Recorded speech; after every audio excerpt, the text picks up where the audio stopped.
안녕하세요. MBN B뉴스 김동환입니다.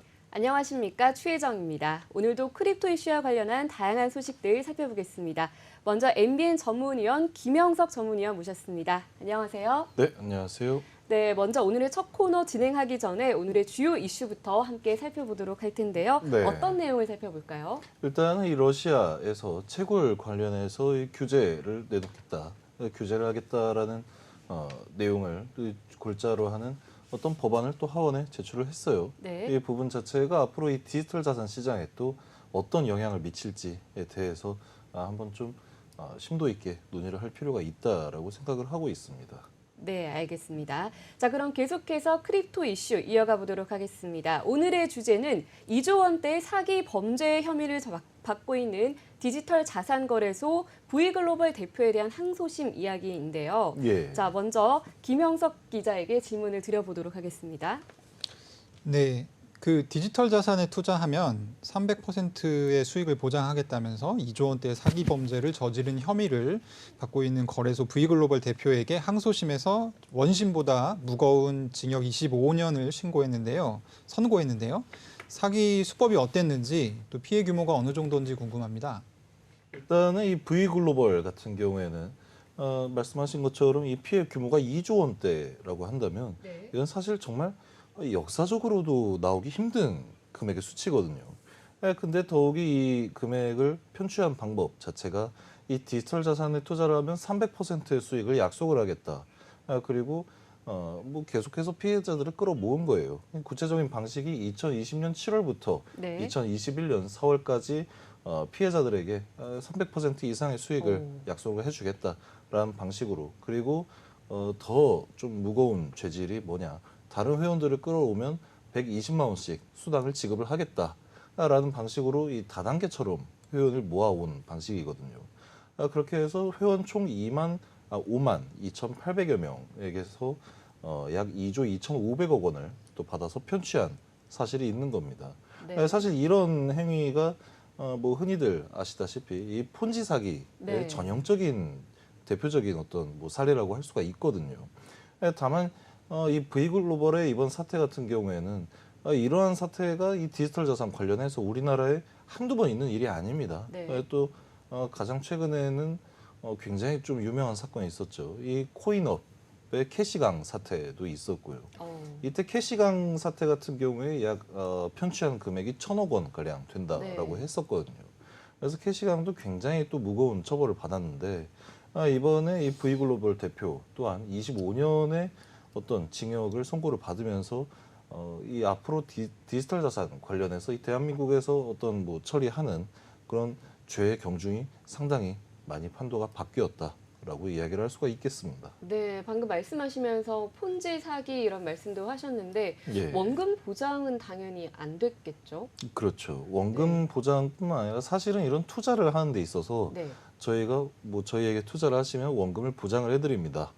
부터 하면 안 되는 얘기라고 할 수가 있거든요. 왜냐하면 네. 그때부터는 이게 유사수신 행위로 아, 또 분류가 될 수가 있습니다. 네, 네. 사실은 그런 부분들을 굉장히 피하기 위해서 이 디지털 자산의 거의 모든 재단들 같은 경우에도 네. 이 말 한마디 하는 것조차 굉장히 또 조심스럽게 접근을 하거든요.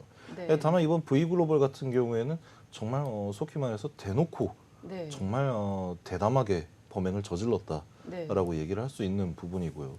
이런 사태들이 계속해서 일어나는 이유가 무엇인가라고 판단해 보았을 때 이 디지털 자산이 아무래도 뭐 최근에 들어서는 사실 돈을 많이 벌 수 있는 방법 혹은 내심 어떤 뭐 계층이 올라가는 방법의 네. 마지막 사다리라고 또 생각을 하지 않습니까?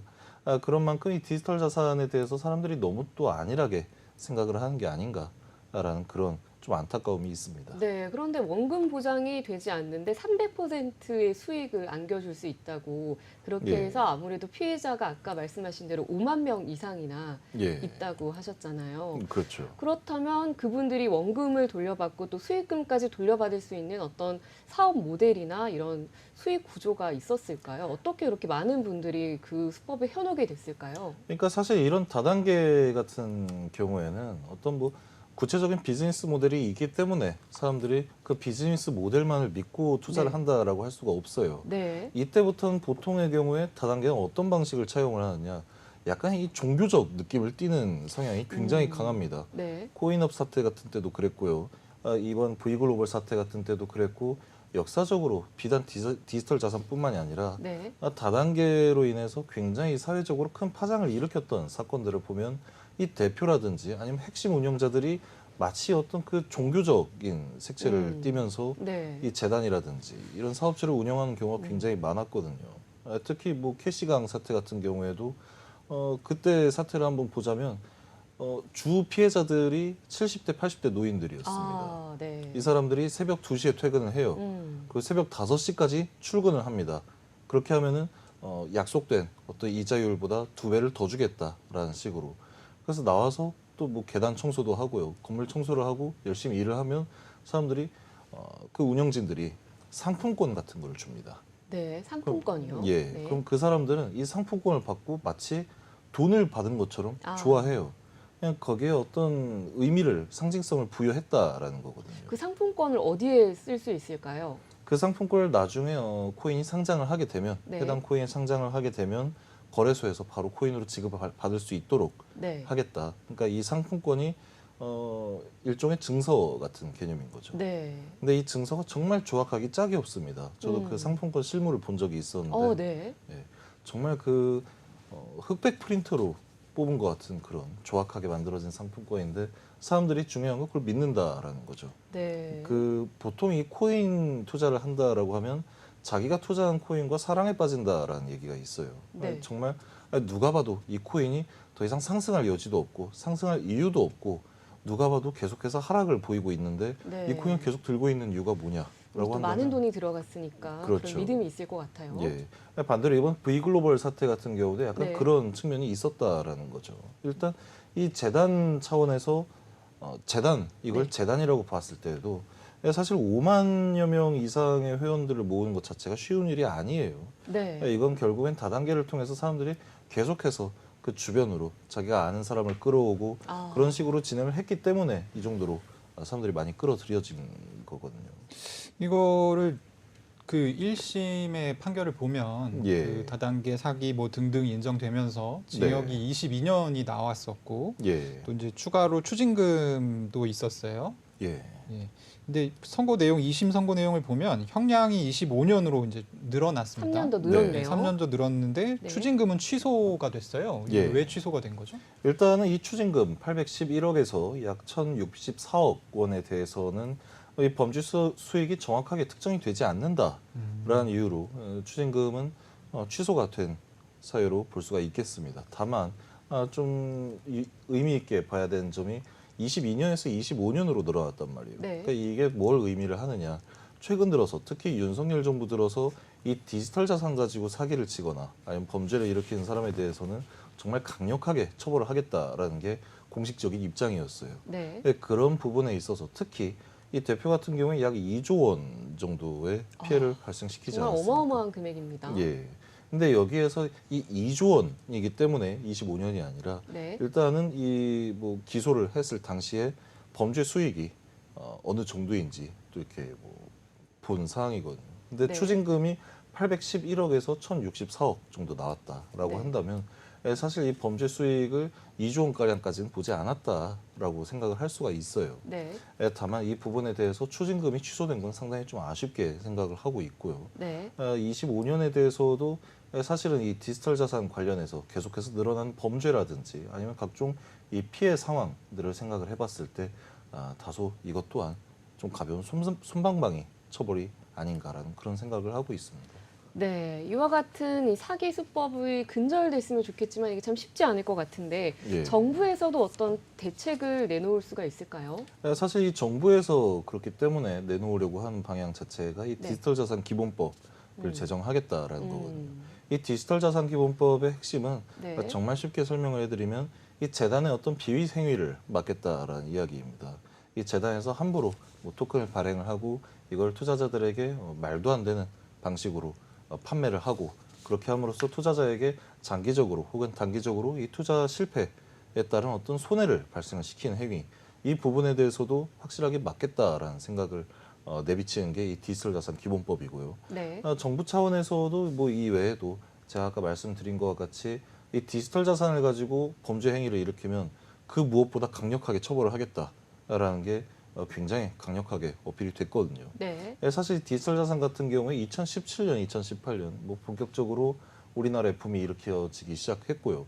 그 뒤로 약 2022년까지 한 4년여 되는 시간 동안 사실 이 디지털 자산에 관련된 어떤 법안이라든지 처벌 수위 그리고 구체적인 대응 방식 자체가 굉장히 좀 온건적이었습니다. 네. 이 디지털 자산 가지고 뭐 예를 들어서 범죄를 일으킨다라든지 아니면 금액을 편취를 한다라든지 이 부분에 대해서 강력하게 처벌을 안 해오고 있었거든요. 왜? 법안이 없으니까. 네. 다만 이번 정부에서는 좀 이례적으로 이 디지털 자산 가지고 범죄를 일으킨다라고 한다면 일단 무조건 처벌하겠다. 네. 그러고 나서 지금 법안을 또 열심히 만들려고 준비를 하고 있죠. 예. 이 부분에 대해서는 정부 차원에서 굉장히 좀 잘하고 있는 방향이다라고 생각을 하고 있고요. 네. 반대로 이 투자자들 같은 경우에 왜 자꾸 이 어떤 뭐 사기라든지 스캠 이런 상황에 휘말리게 되는 것인가에 네. 대해서 좀 논의를 해볼 필요가 있어요. 그렇습니다. 투자자들 입장에서도 좀 각별히 이건 주의해야 한다라는 점이 있다면 어떤 것들이 있을까요? 일단은 이 공짜 치즈는 없다라는 걸 좀 명확하게 네. 인지를 하고 있어야 된다라고 생각을 하고 있습니다. 그 어떤 투자 상품이라든지 어떤 뭐 미끼라고 한다 하더라도 무조건적인 수익을 보장을 하는 상품은 이 세상에 존재하지 않습니다. 네. 무조건적인 수익을 보장하는 상품이 있다라고 한다면 판매한 사람이 자기 모든 자산을 처분해서 그 상품을 사야죠. 누가 그런 좋은 상품이 있는데 특히 300% 이상의 수익을 안겨줄 수 있는 상품이 있는데 이걸 자기가 안 사고 남에게 팔겠습니까? 네. 그런 부분에 있어서 좀 근본적인 의심을 할 줄 알아야 된다라고 생각을 하고 있고요. 물론 지금 제가 계속해서 이 다단계는 약간 종교적인 느낌과 같다라고 네. 말씀을 드렸지만 그 부분에 있어서 투자자뿐만이 아니라 이 투자자 주변의 가족들이 사실은 좀 많이 관심을 가져주는 게 필요하다라고 생각을 해요. 네. 특히 이런 디지털 자산 관련된 V글로벌이라든지 이 코인업 캐시강 사태와 같은 이런 다단계 사건 같은 경우에는 주로 이 70, 80대 노인들이 타겟이 되는 경우가 상당히 많습니다. 네. 그럼 이 가족들이 지켜본다라고 했을 때 괜히 뭔가 좀 이상한 어떤 뭐 투자 상품에 대해서 이야기를 하고 네. 어떤 뭐 말도 안 되는 시간에 나가서 그 설명회를 듣고 왔다라든지 아니면 뭐 갖다 주는 자료라든지 뭐 전달해 주는 카톡 내용 네. 이걸 봤을 때 지금 뭐 우리의 뭐 아버지나 어머니가 이런 말도 안 되는 네. 어떤 투자 상품을 구매를 한 것 같다라고 생각을 한다면 사실 뭐 손절을 한다 하더라도 그 상황에서라도 얼른 좀 빠져나올 수 있게 네. 도와줘야 되는 거거든요. 그러니까 이 다단계 사건에 휘말리는 경우 같은 경우에는 좀 자세히 본다라고 하면은 그 직접적인 피해를 받고 있는 당사자들, 그 투자자들, 당사자들 한번 잘 지켜보면 이 가족들로부터 상당히 좀 소외되어 있는, 아니면 외면받고 있는 그런 경우가 굉장히 많습니다. 그럴 것 확률적으로. 같네요. 네. 예, 그렇기 때문에 그런 점에 있어서 이 가족들, 주변 사람들의 어떤 관심이 좀 절실하게 필요하지 않을까라고 생각을 하고 있습니다. 네. 저도 사실은 그 지인 두 분이 V글로벌 아우. 물어보셨어요. 투자하기 예. 전에 이거 사도 되냐? 투자를 이제 하셨나요? 아니 못하게 했죠. 제가. 아. 왜냐면 이제 피해를 또 막아주셨네요, 김현국께서. 네, 그렇죠. 근데 네. 이제 거꾸로 얘기하면 저 같은 지인이 없는 사람들은 또 젊은 네. 사람이라 할지라도 정말 속수무책으로 당할 네, 수밖에 없을 것 피해를 같아요. 또 보기가 쉬운 구조고 이런 의미에서 좀 주목해봐야 될 만한 사건이 어제죠. 22일에 자본시장연구원이 디지털 자산 법안의 주요 쟁점 및 입법 방향에 대한 정책 세미나. 예. 그래서 이게 이제 흔히 업권법이라고 부르는 그렇죠. 디지털 자산법에 대한 세미나일 텐데요. 어떤 논의들이 오갔나요? 일단 이 자본시장연구원은 대규모로 형성된 이 디지털 자산 시장에서 이 정보의 격차로 나타나는 어떤 피해를 좀 줄이고자 그런 축소와 투자자 보호 그리고 투자 자산의 어떤 디지털화를 달성하기 위한 이 디지털 자산법의 제정을 좀 논의할 필요성이 있다. 크다라면서 그 제정을 촉구를 한 상황입니다. 네. 그리고 이 투자자들의 정보 격차를 또 해소를 하기 위해서는 발행인의 의무 공시 제도를 또한 도입해야 된다라고 이야기를 했고요. 네. 분명히 이제 해외에서는 이미 이 공시와 불공정 거래 금지 그리고 사업자 규제를 핵심 내용으로 하는 입법안이 나온 상황임을 좀 어필을 하면서 이 디지털 자산법이 이제는 좀 미루지 말고 좀 하루빨리 제정이 되어야 한다라는 그런 주장을 한 내용입니다. 네, 어제 오고 갔던 논의를 통해서 살펴볼 때 공시 의무 같은 경우에는 이 발행인이 특정되지 않을 때는 누구에게 그 의무를 지을 수 있을까요? 가장 대표적인 사례가 이 비트코인 네. 사례라고 할 수가 있거든요. 보통 이제 이더리움이라고 한다면 비탈릭 부테린이라든지 리플이라고 한다면 뭐 그 대표자가 브래드 갈링하우스라든지 이런 식으로 거의 모든 이 디지털 자산 같은 경우에는 이 발행인 혹은 CEO가 정말 명확하게 나타나 있습니다. 그렇죠. 하지만 이 비트코인이라든지 아니면 간혹 가다가 이 디지털 자산 중에 CEO가 누구인지 불분명한 그런 네. 자산들이 있어요. 그리고 가장 심한 문제가 그런 코인들이 상장이 되어 있습니다. 네. 비트코인 같은 경우에는 사실은 뭐 기술적인 내용은 차치하더라도 이 상징적인 의미 때문에 대부분의 거의 모든 거래소에 비트코인 상장이 되어 있죠. 네. 그 부분에 대해서는 사실 뭐 논란의 여지가 있다라고 생각을 하지 않습니다. 왜냐하면 이 거래소에 상장되어 있는 거의 모든 코인들이 비트코인의 가격에 따라서 사실 좌지우지 되고 있지 않습니까? 네. 그런 부분을 생각을 한다면 비트코인은 뭐 그대로 내버려 둔다 하더라도 네. 그 이외에 발행인이 누구인지 알 수가 없는 코인 같은 경우에는 거래소가 책임을 일정 부분 지어야 된다라고 생각을 하고 있거든요. 네. 왜냐하면 이 코인에 대해서 발행인이 분명하지 않다라고 한다면 어떤 사건이 벌어졌을 때 네. 사고가 발생을 했을 때 이 코인으로 하여금 누군가는 책임을 져야 되는 상황이 분명히 오게 됩니다. 그렇죠. 근데 그 책임을 누가 질 것이냐? 발행인이 지지 못하는 상황이 되는 거죠. 왜? 발행인이 누구인지 분명하지 못하는 상황이기 때문에. 네. 그럼 그 모든 상황을 고려를 하더라도 우리는 꼭 이 코인을 상장을 시켜야겠어 하고 거래소에 상장을 시킨 경우라면 이 부분에 대해서는 분명히 거래소가 책임을 져야 되는 문제라고 생각을 하고 있거든요. 네. 그렇기 때문에 이 공시 같은 경우에도 그 어떤 뭐 책임의 소재가 누구에게 있겠느냐라는 부분에 대해서도 사실 이게 어려운 얘기가 결코 아니라고 생각을 하고 있습니다. 네. 왜? 일단은 뭐 거래소에서 코인을 사람들이 뭐 구매를 할 수 있게 만드는 거죠. 거래소를 공짜로 운영을 하는 게 절대 아니에요. 네. 이 투자자가 어떤 거래를 하는 데 있어서 거래 수수료라는 걸 또 내게 그렇죠. 되죠. 그리고 거래를 하는 데 있어서 계속해서 사람들이 몰리게 되고 그러면 코인 하나를 상장하는 것 자체가 거래소 입장에서 어떤 자선 사업을 하는 행위가 절대 아니라는 얘기예요. 네. 거래소도 분명히 그 코인을 상장을 시킴으로 인해서 수익을 얻고 있고 네. 어떤 영업 이익이 발생을 하고 있는데 그 부분에 대해서 발행이 분명하지 않다. 그리고 이건 코인의 문제이니까 해당 코인의 어떤 뭐 팀이라든지 프로젝트 팀이 책임을 져야 한다라는 부분에 대해서는 너무 좀 무책임한 발언이 아닌가라는 네. 그런 입장을 취하고 있습니다. 거래소도 보니까 일부분은 의무를 좀 지고 책임을 좀 져야 하는 모습이 필요하겠네요. 당연히 필요하죠. 네. 제일 그 중요한 부분이 지금 말씀하신 걸 좀 정리해 보면 코인 운영 주체가 있는 경우에는 네. 그 운영 주체들이 뭔가 네. 책임을 부여하면 될 것이고 맞습니다. 그런 것이 분명치 않은 경우에는 상장을 시킨 거래소가 이걸 책임지고 뭐 어떻게든 해야 된다. 예. 이런 얘기가 오간 것 같은데 제가 보기에 중요한 거는 어떻게 이거를 이제 의무화하고 강제화하고 이런 부분 아니겠습니까? 맞습니다. 근데 이제 이런 부분이 사실은 가장 민감한 부분일 텐데 어제 이와 관련한 내용들도 좀 나왔나요? 일단은 이 공시 의무화에 관련해서 굉장히 좀 많은 논의들이 오갔었죠. 네. 이 정보를 뭐 요구하는 데 대해서 이 법적 권한이 없다라고 분명히 얘기를 하고는 있지만 법적 권한이 없다. 예, 그렇다라고 하지만 사실은 그 상황 같은 경우에 한국 거래소도 똑같다라는 내용이 주로 나왔었고요. 그리고 누구인지 분명하지도 않은 그런 어떤 발행인이 불분명한 디지털 자산에 대해서도 이 정보 요구를 하는 게 맞지 않냐라는 이야기가 주로 또 나왔습니다. 네. 그리고 이 대형 거래소, 뭐 우리나라 같은 경우에는 닥사에 포함되어 있는 그 5개 거래소라고 얘기를 할 수가 네. 있겠죠. 그런 어떤 메이저 거래소에서도 공시를 할 때 이 정보 요구 권한이 없어서 생기는 문제는 사실 크지가 않다라고 판단하는 겁니다. 왜냐하면 대부분의 디지털 자산 같은 경우에 거의 오픈 소스 혹은 그 부분에 대해서는 사람들이 코드를 분석을 한다라든지 아니면 이 코인은 어떤 코인인가 어떤 전문가가 분석을 분명히 잘 할 수 있게 또 나와 있는 경우이기 때문에 어떤 그런 부분에 있어서 거래소는 사실은 정보를 요구하는 문제가 아니라고 생각을 하고 있거든요.